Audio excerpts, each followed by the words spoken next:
Bitcoin is soaring here, breaking out of this little flag here. And look, it was just perfect in terms of coming pretty close to the bottom of our channel here, right on the 9 EMA, and bounced right off of it. Before we get going, I'd like to bring attention to this small channel trying to grow. So far, they've got 2 videos out right now about different fiscal histories, usually about fiscal catastrophes that happened throughout time. They've been very entertaining and interesting to watch if you want a break from the doldrums, a break from the, bad news headlines all the time, and just listen to something fun, some fun historical financial histories. That will be Capital Curiosities. Anyways, let's get into it. And look what we're headed for right now, the center of that line. We might struggle there a little bit. We might just go straight up to the top of this aggressive channel, which would be over $100,000 again. So it's a pretty good day. You can see the BX trender is getting a lighter green, making higher highs. You can see that the volume oscillator here is also widening and turning green again. The RSI is getting into that overbought territory, but as we know, we can stay there for a while. So we're not too concerned right now as long as it's inside of this ascending channel right here. And I'll draw it for you so you can see it a little better than right now. So this one, as long as we're inside of that ascending channel and we don't break the bottom band there, that bottom line, well then we're probably likely going to continue to charge up. So that's been pretty great the last, honestly, since down here, since mid-April or so, when I said when it gets, it's in this channel, it's going to hit it, could go up to the top. Yeah. And it did that, and then it came back to the bottom by going sideways, which is a pullback through time, resetting the oscillators and such, and then boom, it's bouncing once more. And what is that doing to our Bitcoin miners? You can see the CleanSpark up 5% today. That's not great, but not bad, not bad. You got Mara up 3%. We got IREN up 3%. Everything's up like 3 to 5%, except for the cipher warrants for some reason. Core Z up 7% though. That's pretty cool. Hut up 5, Wolf up 6. So we are kind of well on our way. We might get one more little flush here, but a lot of these bull flags that I was pointing out over the weekend are looking like they are ready to do something. You see one right there. If we go over to Bit Digital, there's probably one. Yeah, there's one right there on Bit Digital. If we go look at Mara, there's probably one. Yep, there is right there, bull flag.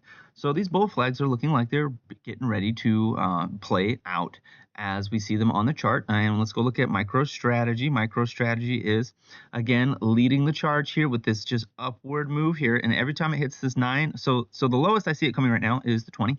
This blue line, the 21 at $337.04. We lose that, then I'm going to start looking at MicroStrategy to lead to the downside. But for now, it's leading to the upside, and it is going to likely continue to bounce off the 9 EMA, which is that white line there at 362.28. But I would give it room all the way down to the 21 at 337 and 10 cents now. I would give it that much room as like once it breaks that line, okay, then maybe now we're in trouble. But I'm expecting it to continue to bounce off the 9, and failing that, at least 21, and failing that, well, then I'd be looking at a opportunity for this to come back down. So as noted, this is about the area where I was expecting it to either roll over or show us that it's going to make a higher high. So as you know, last time Bitcoin was at 108,000, MicroStrategy was trading at $544, okay, or at least a little bit before that, and then it started selling off. So we're not far from that right now, and we're trading significantly lower. So I'm going to be watching MicroStrategy to make a lower high here going forward, just like it did in last cycle, which is this fractal right here that we have right here, where MicroStrategy made a lower high before rolling over for the winter. Okay, so that's what we're watching. If you're an MSTX, you're having a good time with +5. So Luna still being a dumper. You can see all cryptos looking pretty good. Semiconductors, kind of a mixed bag. There was earnings for Meta and Microsoft yesterday, and you can see Meta up 6%, Microsoft up 9.6% today. That was off of them showing that they were actually making money with AI. So yeah, you can see we got a bit of a head and shoulder, or an inverted head and shoulders on Meta here. It came down, did like one of these, boom. So this one could be headed higher, significantly higher. We'll see though, but it did come right up to this trend line. Look at this. Look at this. This is why we do technicals. This is why we do technicals. Look at this. It came right up to this line I've had on this chart, and then it's failing there. Interesting. So we still got a couple more. We got Apple and Amazon later this week reporting. That's going to be the and then we've got Nvidia later in the month. But that's basically all the good news we got left. We'll need tariffs. Tariff news will have to come through, and it'll have to be good. Look at that huge gap on Microsoft. That is insane. Yeah, we'll need tariff news to come through and be good to continue to see upside right now on this, but I'm pretty happy right now. Vertiv up 7%. Man, I closed some of those trades a little too early. Oh well, that's not the end of the world. It's okay. Let's take a look. ARM only up 1%, so I'm going to be looking at that again. But let's go back to Bitcoin now. Bitcoin is doing its move. It's looking good. I like all of these charts right now. I'm very happy with these.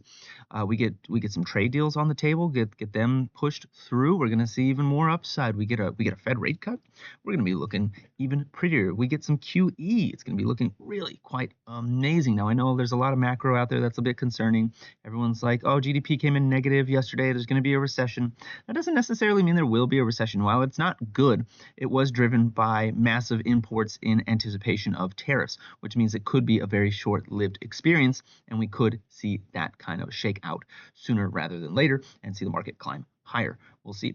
We are seeing that companies are leveraging AI to actually be productive and actually make money. So that's been something that's really, really, really positive for this market right now. And if you're not investing in AI, I don't know what you're doing. You should probably look at it and consider it. And of course, nothing I say is financial advice and not a suggestion to buy, sell, or hold any asset whatsoever. Please do your own research, come to your own conclusions, and always be responsible for your own risk. Anyways, that's all I've got for you today. Please like, comment, subscribe, share this video. Check out the Trade Cave store, link in the description, as well as the channel bio, and have a profitable day.